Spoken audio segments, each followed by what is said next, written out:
So let's go into the area of effective communication. And it all starts with mindset and behavior.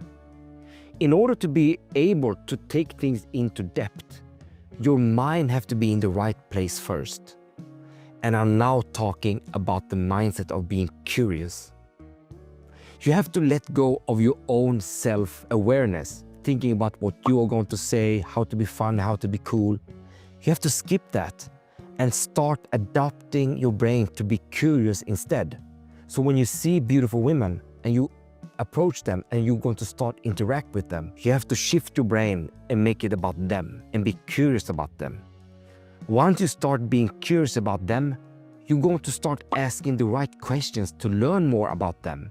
What matters to their lives, both in the present life, perhaps in the future, her experiences, what she likes and don't likes in life in general. A lot of things can be explored once you are getting curious, once you start putting your brain into curious mode. That is when magic is happening. Suddenly you feel more confident because your mission is about finding out about her for real, in depth.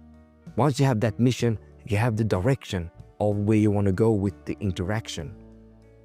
And trust me on this one, there is nothing a woman can do that feels better than talking about themselves and what they think about things with you as a listener. There were a study that also shown that the only thing that were equal to a woman talking about herself and what she think about things was when she had sex, or when she tried the best meal in her life ever, or when she did something extraordinary like bungee jumping or skydiving or something like that. That could be sort of equal to the pleasant experience she have when she's talking about herself in depth or what she think about things. Can you imagine that kind of power? I guess that you want that kind of power.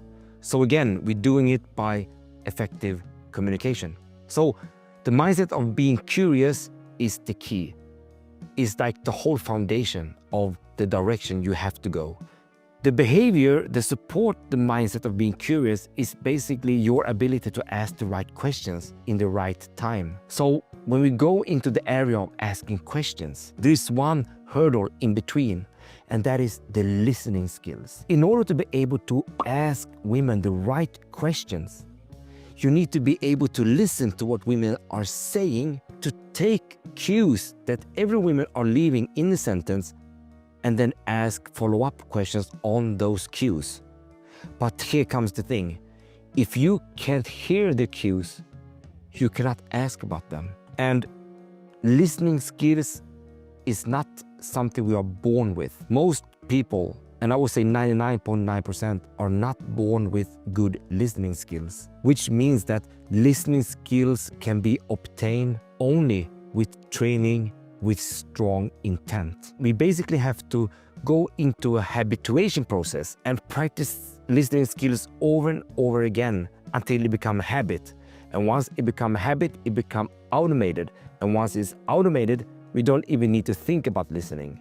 Everything a woman is saying just comes straight into our ears, and we can hear all the cues to ask questions about. And now we are in the sweet spot to really evolve with our communication skills to get conversations into depth. So listening skills is the key to be able to ask good questions. And how to practice the listening skills? Well, I'm going to give you a secret of mine right here in this free online course, mini course. And the first step is to learn conversational threading or keyword location. We have to locate keywords in a sentence. So, for example, if a woman are saying something to you in a sentence, in that sentence, she will reveal a couple of cues that you need to hear and listen to and ask about. So, for example, if you're going to just come up with a generic question, for example, if you're asking someone, it doesn't have to be a woman even, you ask that person, what did you do this weekend? Whatever comes from that person's mouth, you have to listen carefully about cues. So let's say someone says, number one, I went to cinema on Friday. And the second one, I went to my mother's place and we cooked dinner together. And the third one, I went home and watched Netflix all Sunday. What do we get from here? Well, First, that person said something about cinema. Bam! Cinema is the first keyword. The second part, that person went to his mother's home or her mother's home and cooked dinner together. Bam! Cook dinner together is a keyword or a key phrase.